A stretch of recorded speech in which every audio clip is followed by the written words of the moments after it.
Hi hello welcome to IAS factor and നമ്മൾ ഇന്ന് launch ചെയ്യുന്നത് 2026ലേക്ക് വേണ്ടി കറണ്ട് അഫയേഴ്സിനെ സംബന്ധിച്ചോളം ഏറ്റവും പ്രധാനപ്പെട്ട ഒരു ഇമ്പോർട്ടൻ്റ് ഏരിയ ആണ് എഡിറ്റോറിയൽ സമ്മറി എന്ന് പറയുന്നത്. പലർക്കും പേപ്പർ വായിച്ചാൽ ഹിന്ദു പേപ്പർ വായിക്കണോ അല്ലെങ്കിൽ ഇന്ത്യൻ എക്സ്പ്രസ് വായിക്കണോ അല്ലെങ്കിൽ least of all you have to read any newspaper. അതിൽ ഏറ്റവും പ്രധാനമായിട്ട് എല്ലാവരും പറയുന്നതാണ് എഡിറ്റോറിയൽ വായിക്കണം, എഡിറ്റോറിയൽ സമ്മറിയെക്കുറിച്ച് നല്ല ഐഡിയ വേണമെന്നൊക്കെ.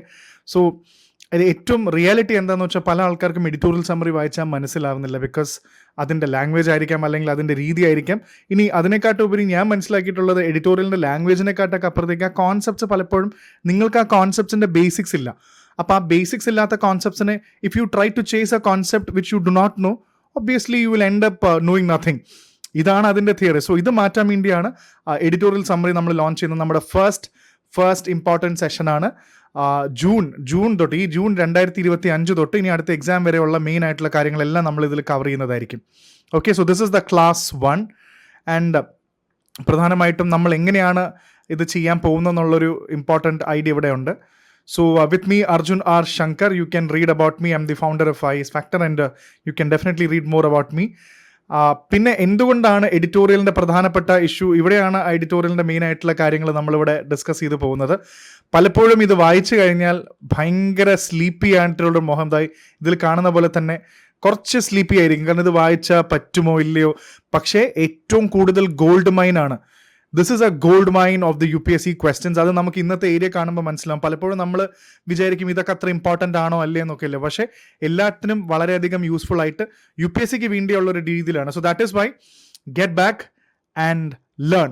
എഡിറ്റോറിയൽ നമുക്ക് വായിച്ചു തുടങ്ങാം. അതിൽ പ്രധാനമായിട്ടും നമ്മുടെ ഒരു പ്രധാന മെത്തഡോളജി എന്ന് പറയുന്നത് ദ UPSC വേ എന്നാണ്. കാരണം UPSC ഡിമാൻഡ് എന്ന് പറയുന്ന ഒരു സംഭവമുണ്ട്.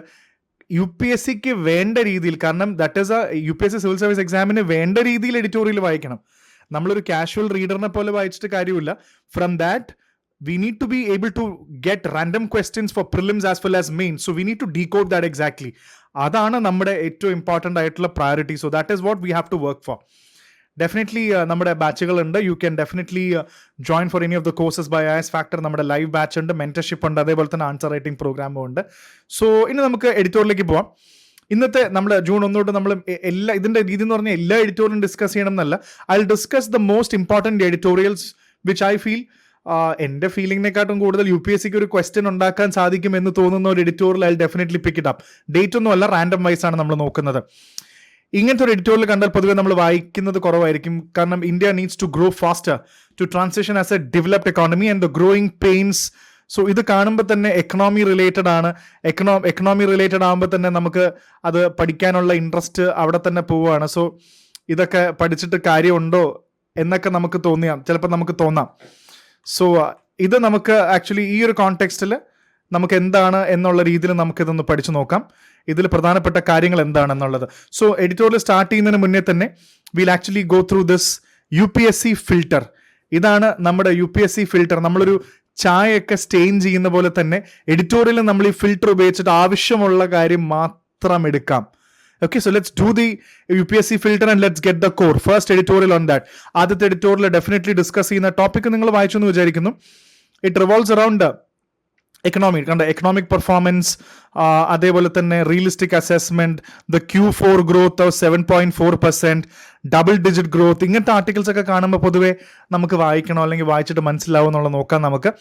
സോ ഇത് ഡെഫിനറ്റ്ലി GS പേപ്പർ 3 സിലബസ് അറിയാമെങ്കിൽ മെയിൻസിന്റെ GS paper 3 growth and development, employment and inclusive growth, government investment, capital formation, inflation, economic survey, ഈ ഒരു ഏരിയസ് ഒക്കെ കവർ ചെയ്ത് വരുന്ന രീതിയിലൊരു ആർട്ടിക്കിളാണ്. ചെറിയ ആർട്ടിക്കിൾ ആണെങ്കിൽ പോലും ഇതിൽ മെയിനായിട്ട് നമ്മൾ കാണേണ്ട എന്താണെന്ന് വെച്ചാൽ ഗവൺമെന്റിന്റെ ഇതിൽ പ്രധാനമായിട്ടും പറയുന്ന ഒരു കാര്യം, ഇതിൽ നമുക്ക് മനസ്സിലാക്കേണ്ട ഒരു കാര്യം, നമ്മുടെ ഈ ഗ്രോത്ത് റേറ്റ്, നമ്മളിപ്പോൾ പോകുന്ന ഗ്രോത്ത് റേറ്റ് ഇപ്പോൾ ഇതിൽ 7.4% Q4 കയറി എന്ന് പറയുന്നത്. അപ്പോൾ എന്താണ് ഈ Q4 എന്ന് പറയുന്നത്, Q4 എന്ന് പറയുന്നത് എന്താണ്?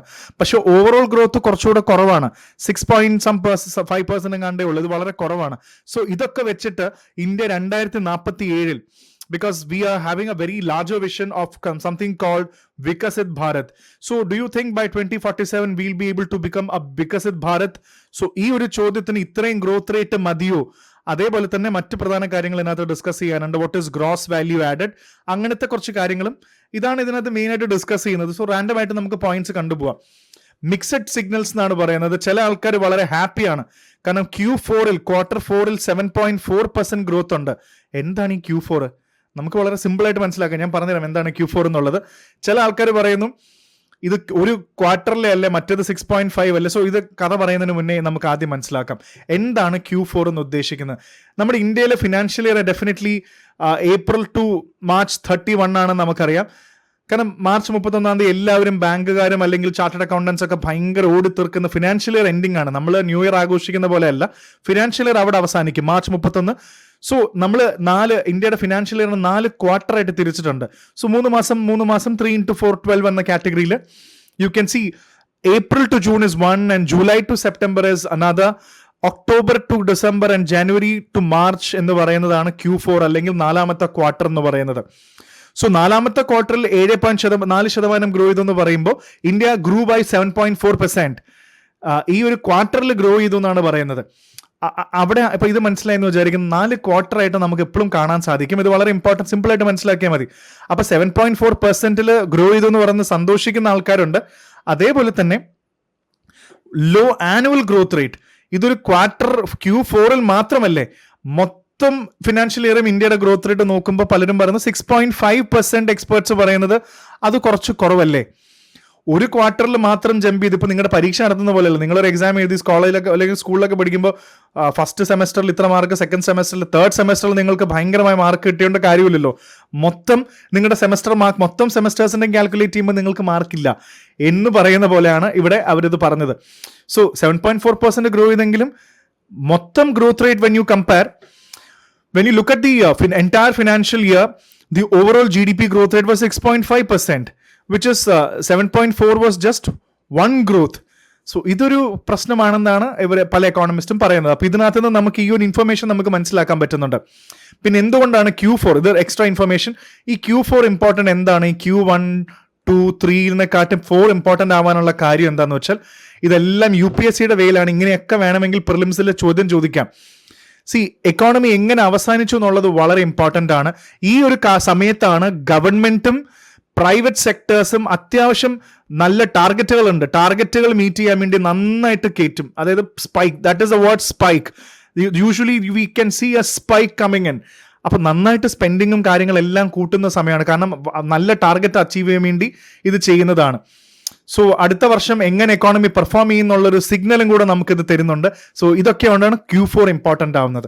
ഇനി എഡിറ്റോറിയൽ പറയുന്നുണ്ട്, പല സെക്ടർ വൈസ് പെർഫോമൻസിനെ കുറിച്ച് പറയുന്നുണ്ട്. ഇത്തരം ഇൻഫർമേഷൻ കാണുമ്പോൾ ഓൾവേസ് അണ്ടർസ്റ്റാൻഡ് ഇതിനി അടുത്ത മാസം അല്ലെങ്കിൽ അടുത്ത ക്വാർട്ടർ ആകുമ്പോൾ ഇത് മാറിക്കൊണ്ടിരിക്കും. ഇത് കാണാതെ പഠിക്കുക എന്നുള്ളതിൽ കാര്യമൊന്നുമില്ല. So it is very important that we know the trend. ഈ ട്രെൻഡ് മനസ്സിലാക്കുമ്പോഴാണ് UPSC വേ മനസ്സിലാവുന്നത്. Because will be able to analyse the trends. How far is all these sectors growing എന്നുള്ള ഒരു ഇൻഫർമേഷൻ നമുക്ക് കിട്ടും. കൺസ്ട്രക്ഷൻ നന്നായി ബൗൺസ് ബാക്ക് ചെയ്തു, double digit growth, 2 digit ഗ്രോത്തിൽ വന്നു. അഗ്രികൾച്ചറും നന്നായി ഗ്രോ ചെയ്തു. സർവീസ് സെക്ടറും നന്നായിട്ട് സ്ട്രോങ് ആയിട്ട് ഗ്രോ ചെയ്തു. പക്ഷെ മാനുഫാക്ചറിങ് മാത്രം ഡിസപ്പോയിന്റഡ് ആയി. കാരണം 4.8%, 11.3%. അപ്പം നമുക്ക് എന്തായാലും മനസ്സിലായി പല സെക്ടേഴ്സും ഡബിൾ ഡിജിറ്റ് ഗ്രോത്ത് എന്ന് പറഞ്ഞാൽ അറ്റ്ലീസ്റ്റ് ദേ ഹാവിംഗ് 2 digit ഗ്രോത്ത്. അതിൽ മാനുഫാക്ചറിങ് കുറഞ്ഞു. ഇതിന് കൂടാട്ടോ ഡെഫിനറ്റ്ലി. ഇതിന്റെ ന്യൂസ് ഒന്നും അല്ല, ഇനി അടുത്ത് വരും വർഷം നമ്മൾ നോക്കാം ഇത് കൂടിയും കുറഞ്ഞൊക്കെ ഇരിക്കും. അപ്പൊ ഈ റിപ്പോർട്ടിലെ പ്രധാനപ്പെട്ട കാര്യം നമ്മളിവിടെ ഡിസ്കസ് ചെയ്തേ ഉള്ളൂ.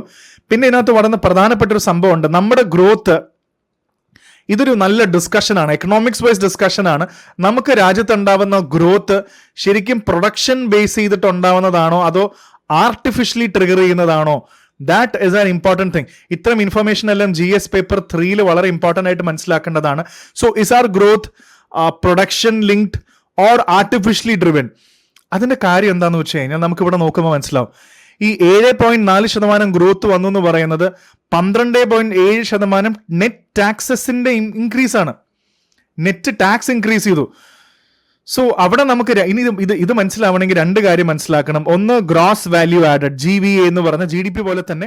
GDP എന്ന് പറയുന്നത് നമ്മൾ final value of all the goods and services produced in a year എന്ന് പറയുന്ന പോലെ. What is a gross value added? So you need to have a clarity on gross value ആഡഡും അതേപോലെ എന്താണ് ഈ നെറ്റ് ടാക്സസ് എന്ന് പറയുന്നത്. അതായത് 7.4% പ്രധാനമായിട്ടും ഈ ഗ്രോത്ത് എന്ന് പറയുന്നത് പല രീതിയിലുണ്ടാവുമല്ലോ, പല സെക്ടർ എന്നുള്ള ഗ്രോത്ത് ആണ്. അപ്പൊ 7.4 പ്രധാനമായും ഇത് ഗ്രോ ചെയ്യാൻ കാരണം ടാക്സസ് ആണെന്ന് പറഞ്ഞാൽ നമുക്ക് ഗവൺമെന്റിന് ഒരുപാട് ടാക്സ് ഇനത്തിൽ പൈസ കിട്ടുന്നുണ്ട്, ഒരുപാട് പൈസ വെറുതെ ടാക്സ് കിട്ടുന്നുണ്ട്. അപ്പോൾ നെറ്റ് ടാക്സസ് എന്ന് പറയുമ്പോൾ നമുക്ക് ഇതിനകത്തൊരു ഫോർമുല ഉണ്ട്. നെറ്റ് ടാക്സ് എന്ന് പറയുമ്പോൾ ഡെഫിനറ്റ്ലി ടാക്സസ് മൈനസ് സബ്സിഡീസ് നമ്മൾ പറയും. അതായത് ഗവൺമെന്റിന് എത്ര വരുമാനം കിട്ടി, സബ്സിഡി എന്ന് പറയുന്നത് ഗവൺമെന്റ് അങ്ങോട്ട് കൊടുക്കുന്നതല്ലേ. ഗവൺമെന്റ് ഇപ്പോൾ ഇത്ര ആൾക്കാർക്ക് സബ്സിഡി കൊടുത്തു എന്ന് പറയുമ്പോൾ ഇത്രയും ആൾക്കാർക്ക് ആ പൈസ കൊടുത്തു, ആ പൈസ സ്പെൻഡ് ചെയ്തിട്ടുണ്ട്. അപ്പൊ ഗവൺമെന്റിന് വന്ന വരുമാനവും ഗവൺമെന്റ് അങ്ങോട്ട് കൊടുത്ത പൈസയും സബ്സിഡിയും കൂടെ മൈനസ് ചെയ്യുമ്പോഴാണ് നെറ്റ് എന്ന് പറയുന്ന സംഭവം ടാക്സ് കിട്ടുന്നത്. അത് നമുക്കിവിടെ അത് കാണാനും സാധിക്കും. Net tax is equal to taxes minus subsidies. ഇത് ഒരുപാട് ഫോർമുലയുണ്ട്, സിമ്പിൾ ആയിട്ട് മനസ്സിലാക്കാൻ വേണ്ടി പറയുന്നതാ. ഗവൺമെന്റിന് കിട്ടുന്ന പൈസയും ഗവൺമെന്റിന് അങ്ങോട്ട് പോയ പൈസയും കൂടെ മൈനസ് ചെയ്യണം. സോ ഈ ഗ്രോസ് വാല്യൂ ആഡ് ആണ്. അപ്പോൾ പ്രധാനമായിട്ടും ടാക്സ് കൊണ്ടുണ്ടായ ഗ്രോത്ത് അല്ലേ ഇന്ത്യയുടെ എന്നാണ് ഇവിടെ ഈ ആർട്ടിക്കിൾ ചോദിക്കുന്നത്. അപ്പോൾ പ്രൊഡക്ഷൻ ചെയ്ത് വരുമ്പോഴല്ലേ എക്കോണമി വലുതാവുള്ളൂ. ഇപ്പൊ നിങ്ങൾ അതിനാണ് ഈ ഗ്രോസ് വാല്യൂ ആഡഡ് കണ്ടുപിടിക്കാൻ പറയുന്നത്. നമുക്ക് ജസ്റ്റ് ഒന്ന് നോക്കാം. അതിന് ആദ്യം ഗ്രോസ് വാല്യൂ കണ്ടോ, Q4 came not from the factories producing goods and services but because the government collected more taxes. കൂടുതൽ ടാക്സ് കളക്ട് ചെയ്തുകൊണ്ടല്ലേ ഇങ്ങനെ സംഭവിച്ചെന്നാണ് നമ്മളിവിടെ മനസ്സിലാക്കേണ്ടത്. അപ്പോൾ ഈ ടാക്സ് ആണ് മേജർ ഡ്രൈവർ ഓഫ് ഗ്രോത്ത്. ശരിക്കും നമുക്ക് ഈ ഗ്രോസ് വാല്യൂ ആഡഡ് എന്താണെന്ന് നോക്കണമെങ്കിൽ നമുക്ക് ഇതുകൊണ്ടാണ് ഇത് ആർട്ടിഫിഷ്യൽ എന്ന് എക്കണോമിസ്റ്റുകൾ വിളിക്കുന്നത്. ഇത് പ്രൊഡക്ഷൻ റിലേറ്റ് ഡ്രൈവൺ അല്ല, it's A tax driven growth. Very very important. ഇങ്ങനത്തെ കാര്യങ്ങൾ വളരെ സിമ്പിളായിട്ട് മനസ്സിലാക്കുക. അതായത് രാജ്യത്ത് പ്രൊഡക്ഷൻ ചെയ്തുണ്ടായതല്ല, ടാക്സ് കളക്ട് ചെയ്ത് കിട്ടിയ ഗ്രോത്ത് ആണ്. ആ ഗ്രോത്ത് ശരിക്കും ആർട്ടിഫിഷ്യൽ ഗ്രോത്ത് ആണെന്നാണ് എക്കണോമിസ്റ്റുകൾ വിളിക്കുന്നത്. ഇനി ഇത് മനസ്സിലാക്കണമെങ്കിൽ എന്താണ് GVA എന്നുള്ളതും കൂടെ മനസ്സിലാക്കണം. ഗ്രോസ് വാല്യൂ ആഡഡ് ഇനി അങ്ങോട്ട് നമ്മൾ എക്കണോമിക്സിന്റെ പേപ്പർ വായിക്കുമ്പോൾ പലപ്പോഴും മനസ്സിലാക്കേണ്ടതാണ്. ഇതിന്റെ ഡെഫിനിഷൻ ഇതാണ്: refers to value of output produced by all sectors of economy minus the value of intermediate consumption. ഇങ്ങനെ വായിച്ചാൽ നിങ്ങൾക്ക് ഒന്നും മനസ്സിലാകാൻ പോകുന്നില്ല. നമുക്കൊരു എക്സാമ്പിൾ ഞാൻ കാണിച്ചു തരാം. നമ്മൾ ടാറ്റ കാറിന്റെ ഒരു എക്സാമ്പിൾ എടുത്താൽ മതി. Let's take an example. ഒരു ഇപ്പൊ കർവി എന്ന് പറയുന്ന ഒരു ടാറ്റയുടെ SUV കൂപ്പ് എന്ന് പറയുന്ന, അല്ലെങ്കിൽ ഇമാജിൻ ടാറ്റ 10,000 കോടി രൂപയുടെ കാർ ഒരു വർഷം ക്രിയേറ്റ് ചെയ്തു. ഒരു ഫിനാൻഷ്യൽ ഇയറിൽ 10,000 കോടി രൂപയുടെ കാർ ഇറക്കി. പക്ഷേ ഈ കാർ ഇറക്കിയത് കൊണ്ട് തന്നെ പ്രൊഡ്യൂസ്ഡ് കാർസ് 10,000 കോടിയുടെ ടാക്സ് കാർ വരുത്തി. പക്ഷേ ഈ കാർ ടാറ്റ ഒറ്റയ്ക്ക് ഉണ്ടാക്കിയതല്ലല്ലോ. ഇതിൽ സ്റ്റീൽ വേണം, റബ്ബർ വേണം, ഗ്ലാസ് വേണം, ഇലക്ട്രോണിക്സ് വേണം, അങ്ങനെ കുറേ സംഭവങ്ങൾ ചേരുമ്പോഴാണ് ഒരു കാർ ഉണ്ടാവുന്നത്. അല്ലാതെ വെറുതെ ഉണ്ടാക്കാൻ പറ്റില്ലല്ലോ. അപ്പൊ ഇതാണ് ഇന്റർമീഡിയറ്റ് കൺസംഷൻ, ഇൻപുട്ട് എന്ന് പറയുന്നത്. ഇതെല്ലാം കൊണ്ടാണ് കാർ ഉണ്ടാക്കിയത്. അപ്പൊ ഈ സ്റ്റീല്, റബ്ബർ, ഗ്ലാസ്, ഇലക്ട്രോണിക്സ് എന്നൊക്കെ പറയുന്ന കാര്യങ്ങളിന് 6,000 കോടി രൂപ ടാറ്റയ്ക്ക് ചെലവായിട്ടുണ്ട്. സോ ഇവിടെ നോക്കിക്കഴിഞ്ഞാൽ 10,000 കോടി രൂപ ഓൾറെഡി മാർക്കറ്റിലുള്ളതിന് 6,000 രൂപ ചിലവായിട്ടുണ്ട്. അപ്പൊ ഗ്രോസ് വാല്യൂ ആഡഡ് എന്ന് പറയുമ്പോൾ ശരിക്കും എത്ര വാല്യൂ ആണ് ടാറ്റ ആഡ് ചെയ്തത്. അപ്പൊ അതിന് മൊത്തം ക്രിയേറ്റ് ചെയ്ത വാല്യൂവിൽ നിന്നും അത് കുറയ്ക്കണ്ടേ. ഇൻപുട്ട്, ഇന്റർമീഡിയറ്റ് കൺസംഷൻ, ഇന്റർമീഡിയറ്റ് ഇടയ്ക്ക് കൺസ്യൂം ചെയ്ത് കുറയ്ക്കണം.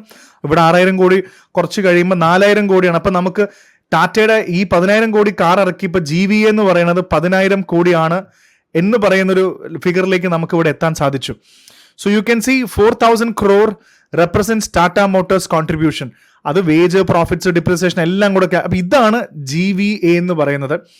വളരെ കൃത്യമായിട്ട് നിങ്ങൾക്കത് മനസ്സിലായെന്ന് വിചാരിക്കുന്നു. അപ്പൊ ഇതാണ് റാൻഡംലി നമ്മൾ ഇതിനകത്ത് പ്രധാനമായിട്ടും ഉദ്ദേശിച്ച പോയിന്റ് എന്ന് നിങ്ങൾക്ക് മനസ്സിലായി. I think that is also noted. ഇത് നിങ്ങൾക്ക് നോട്ട് ചെയ്യാൻ പറ്റിയെന്ന് വിചാരിക്കുന്നു. അപ്പൊ ഇവിടെ ആർട്ടിഫിഷ്യൽ ഗ്രോത്ത് ആണെന്ന് പറയാനുള്ള കാരണം മനസ്സിലായോ? ആർട്ടിഫിഷ്യൽ ഗ്രോത്ത് എന്ന് പറയുമ്പോൾ ഇവിടെ കൂടുതലും GVA നമുക്ക് പ്രൊഡക്ഷൻ ചെയ്ത് വന്ന പൈസയല്ല, കൂടുതലും ഗവൺമെന്റിന് ടാക്സ് കിട്ടിയ പൈസയാണ്. അപ്പൊ അതുകൊണ്ടൊരു പ്രൊഡക്ഷൻ ഡ്രൈവൺ ഗ്രോത്ത് അല്ല എന്നുള്ളൊരു മെസ്സേജാണ് ഈ ആർട്ടിക്കിൾ തരുന്നത്. ചെറിയ ആർട്ടിക്കിളാണ്, പക്ഷേ GS3 ഒരുപാട് വലിയ ഒരു മെസ്സേജിങ് നിങ്ങൾക്ക് കിട്ടാൻ വേണ്ടിയാണ് ഞാനിത് പറഞ്ഞത്. അപ്പൊ GVA എന്താണെന്ന് മനസ്സിലായെന്ന് വിചാരിക്കുന്നു, ക്ലിയർ ആണെന്ന് വിചാരിക്കുന്നു. ഇനി അടുത്തത് ഓവറോൾ ഗ്രോത്ത് 6.5% ഗുഡ് ഇനഫ് ആണോ? കാരണം India is one of the fastest major growing economy in the world and the world is in a growth scarce phase. So true. അപ്പൊ ഇത് മതിയോ എന്ന് ചോദിച്ചു കഴിഞ്ഞാൽ you can see India has a larger dream of Vikasit Bharat by 2047. So economic survey ഒക്കെ പറയുന്നത് ഇപ്രാവശ്യത്തെയും പറയുന്നത് government അല്ലെങ്കിൽ India needs to grow 8% every year to get this status. 2047 ആകുമ്പോഴും 8% വെച്ച് പോയിക്കൊണ്ടിരിക്കണം. At 6.5% that is very slow. But definitely economy മുന്നോട്ട് വരും എന്ന് നമുക്ക് മനസ്സിലാക്കാം. ഇത്രയേ ഉള്ളൂ ഈ ആർട്ടിക്കിളിന്റെ മൊത്തത്തിലുള്ള സമ്മറി. സോ ഇനി അടുത്ത ആർട്ടിക്കിൾ നമുക്ക് പ്രധാനമായിട്ടും ഡിസ്കസ് ചെയ്യേണ്ടത്. സോ ആ ഒരു ഗ്രോസ് വാല്യൂ ആഡഡും കോൺസെപ്റ്റ്സും ക്ലിയർ ആണെന്ന് വിചാരിക്കുന്നു. ഇനി നമുക്ക് അടുത്ത പ്രധാനപ്പെട്ട ഇമ്പോർട്ടൻ്റ് ആയിട്ടുള്ള കാര്യം, this is another article call wrong call. Assam ഗവൺമെൻറ്റിൻ്റെ ഒരു തീരുമാനമാണ്. സോ അസാം ഗവൺമെൻറ് ഇവിടെ തീരുമാനിച്ച വേറെ കാര്യമൊന്നുമല്ല.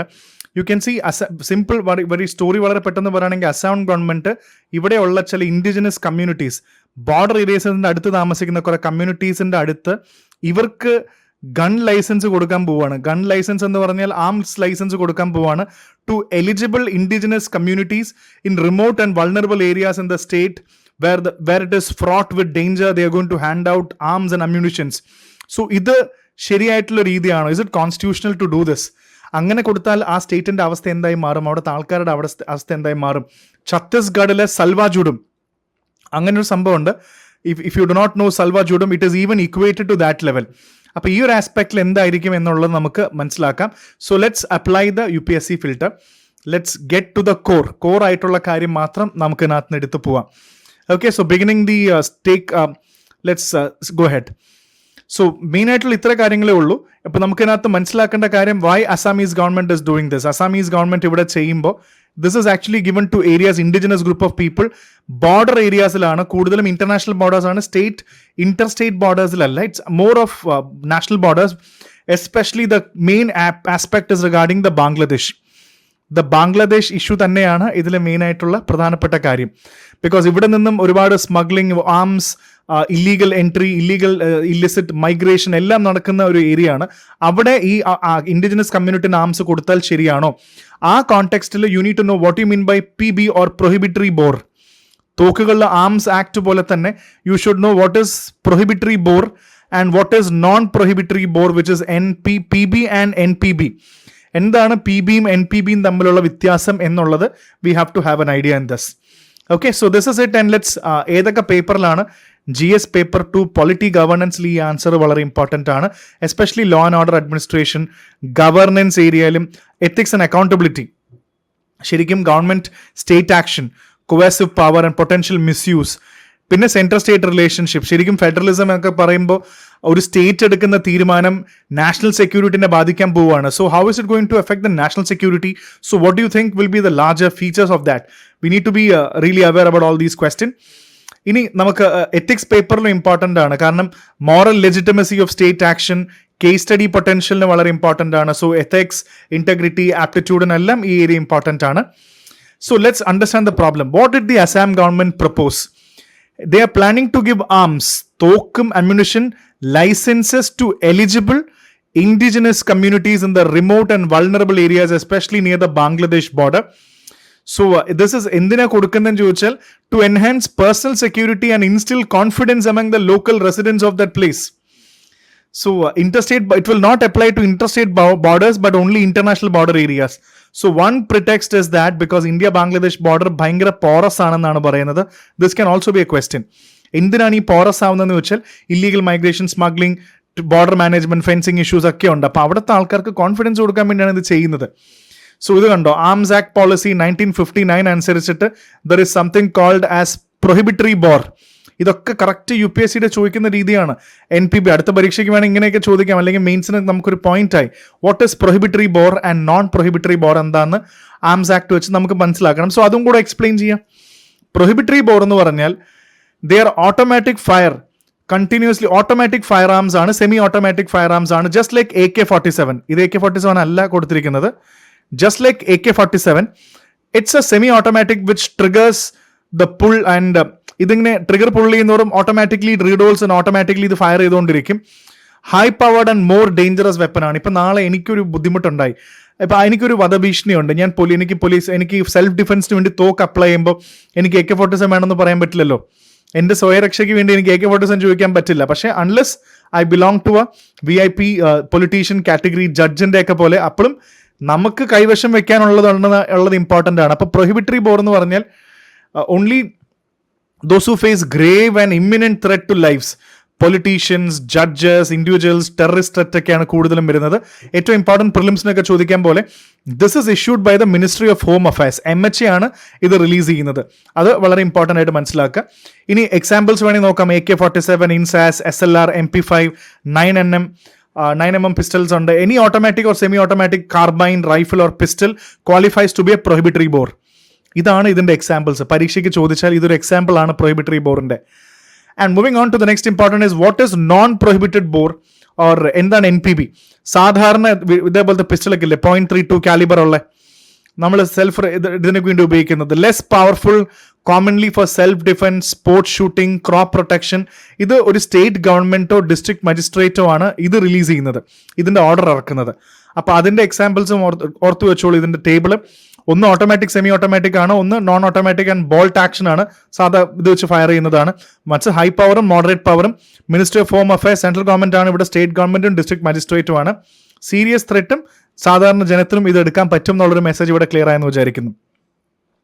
ലൈക്ക് 0.32, 0.315, 0.22 റൈഫിൾ, സ്പോർട്സ് ഷൂട്ടിങ്ങിന് 0.22 air rifle and air gun, target പ്രാക്ടീസിനൊക്കെ ഉപയോഗിക്കുന്ന 0.25, 0.30 പിസ്റ്റൽസ്, സിവിലിയൻ ഹാൻഡ് ഗൺസ് ഒക്കെ, മസിൽ ലോഡഡ് ആംസ് ഒക്കെ ഇതിലാണ് ഉപയോഗിക്കുന്നത് എന്നുള്ള ക്ലാരിറ്റി നമുക്ക് മനസ്സിലായാൽ മതി.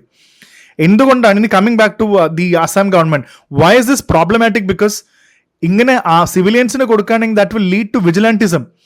ഓർത്തു വെച്ചാൽ മതി, everybody in the name of vigilance they will start using arms. ഇങ്ങനെ ചെയ്ത് കഴിഞ്ഞാൽ, ഇത് എഡിറ്റോറിയൽ കൊടുത്തിരിക്കുന്നതാണ്, it blurs the line between state authority and civilian action. Rule of law ഒക്കെ നഷ്ടപ്പെട്ടു, നിയമവാഴ്ചയൊന്നും ഉണ്ടാവില്ല. എല്ലാവർക്കും തോക്കെടുത്ത് കൊടുത്തു കഴിഞ്ഞാൽ ഇവർ സ്റ്റേറ്റിനെതിരെ ഉപയോഗിക്കില്ലേ? അതിന് ഏറ്റവും കൊടുത്ത നല്ല ഉദാഹരണമാണ് ULFA, United Liberation Front, Assam liberation ഫ്രണ്ടിന്റെ ഈ അസാമിലെ ഒരു വിഭാഗം ആൾക്കാർ ഒരുമിച്ച് കൂടി പിന്നീട് തോക്കെടുത്തു. എന്താ സംഭവം എന്ന് വെച്ചാൽ, ഒരു ഗ്രൂപ്പ് ഓഫ് ആൾക്കാർക്ക് തോക്കെടുത്ത് കൊടുത്താൽ ഇവർ ഭയങ്കര ആംഡായി മാറും. ഇവർ ആംഡായി മാറിക്കഴിഞ്ഞാൽ പിന്നെ ഒരു കുറെ കഴിയുമ്പോൾ ഇവർ സ്റ്റേറ്റിന്റെ അഗേൻസ്റ്റ് തന്നെ പ്രൊട്ടസ്റ്റ് ചെയ്യാൻ തുടങ്ങും.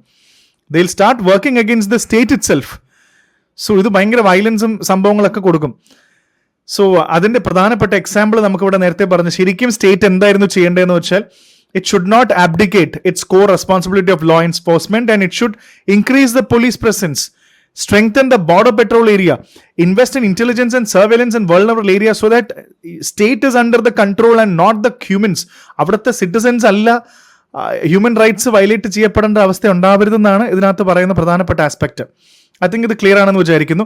ഇന്ത്യയുടെ legal arms act 1959 arms rule 2016 വളരെ ഇമ്പോർട്ടൻ്റ് ആണ്. ഇതനുസരിച്ചിട്ട്, നിയമം അനുസരിച്ചിട്ട് ഓർത്തോളൂ, arms license can only be given to individuals. ഒരു ഗ്രൂപ്പിന് കൊടുക്കാൻ പറ്റില്ല. എനിക്ക് തരാം. ഇപ്പം നാളെ ഞാൻ പറയണം, ഞാനും എൻ്റെ കുറേ ഫ്രണ്ട്സും ബന്ധുക്കളൊക്കെ ഇന്ന ഏരിയ താമസിക്കുകയാണ്, അപ്പോൾ ഞങ്ങൾക്ക് എല്ലാവർക്കും ഗ്രൂപ്പായിട്ട് തോക്ക് തരണം എന്ന് പറഞ്ഞു കഴിഞ്ഞാൽ, no, you cannot allot a licence according to that. Only an individual gets the licence. ഇത് അങ്ങനെ കൊടുത്താൽ ഇത് വേറെ പ്രശ്നമുണ്ട്, വെപ്പൻ ലീക്കേജ്. വെപ്പൻസ് ഒക്കെ അങ്ങോട്ടും ഇങ്ങോട്ടും പോയി ഇല്ലീഗൽ മാർക്കറ്റിലൊക്കെ തോക്കൊക്കെ ഇനി പച്ചക്കറി വിൽക്കുന്ന പോലെ വിൽക്കാൻ തുടങ്ങും. ബീഹാറിൽ, മുംഗേറിൽ അങ്ങനെയാണ് ചെയ്തത്. So Salwa Judum is an example. ഇത് സൽവ ചുടുമ്പും ഉൽഫ പോലെ ആയാൽ മാറില്ല എന്ന് പറയുന്നത് എക്സാമ്പിൾ ചോദിക്കുമ്പോൾ, ഛത്തീസ്ഗഡിലെ മാവോയിസം, ഇമാജിൻ ദാറ്റ്, അന്നത്തെ കാലത്ത് 2005 കാലത്ത് മാവോയിസം നക്സലിസത്തിനെ ബീറ്റ് ചെയ്യാൻ വേണ്ടി what they created a group of civil militia, Salwa Judum എന്ന് പറഞ്ഞ ആൾക്കാരെ. എന്നിട്ട് സാധാരണക്കാരെയും അവിടുത്തെ യുവാക്കളെയും കുട്ടികളെയൊക്കെ പിടിച്ച് എല്ലാവർക്കും തോക്ക് കൊടുത്ത് മാവോയിസ്റ്റിനെതിരെ ഫൈറ്റ് ചെയ്തു. സുപ്രീം കോടതി അവസാനം finally declared it unconstitutional and illegal സാധാരണക്കാരന്റെ കയ്യിൽ. ബിക്കോസ് അൾട്ടിമേറ്റ്ലി ഇത് ചെയ്ത് കഴിഞ്ഞപ്പോൾ മാസ് റിക്രൂട്ട്മെന്റ് നടന്നു, ഹ്യൂമൻ റൈറ്റ് വയലേഷൻസ് നടന്നു, അത് അബ്യൂസ് ഓഫ് പവർ നടന്നു. അപ്പൊ സൽവ ചുടും എന്ന് പറയുന്നത് 2005 ബസ്താർ ദാന്റെവാഡ റീജിയനിൽ നടന്നതാണ്. The word means peace march in Gondi language. Civil militia movement ആണ്, ലെഡ് ബൈ മഹേന്ദ്ര കർമ്മ, ഒരു ലോക്കൽ ലീഡറിന് ശേഷമാണ് പിന്നീട് ലോക്കൽ യുവാക്കളെയും സ്പെഷ്യൽ പോലീസ് ഓഫീസേഴ്സിനെയും എല്ലാവരും പടത്തി കാണുന്ന പോലെ നിങ്ങൾക്ക് മനസ്സിലാവും. സാധാരണക്കാരന്റെ കയ്യിൽ ആയുധം വെച്ചു കൊടുത്തു. So this is Salwa Judum. So Salwa Judum ശരിയോ തെറ്റോ എന്നുള്ളതിനെക്കാട്ടും കൂടുതൽ അത് ഞാനല്ല അഡ്വക്കേറ്റ് ചെയ്യേണ്ടത്. You should also think, we should be concern that സാധാരണക്കാരന്റെ കയ്യിൽ തോക്ക് കൊടുക്കുന്നത് ശരിയാണോ? ഡിഫറെന്റ് പെർസ്പെക്റ്റീവ്സ് ഉണ്ടാവാം, പക്ഷെ സൽവ ചുടും പോലെ ആവരുത്.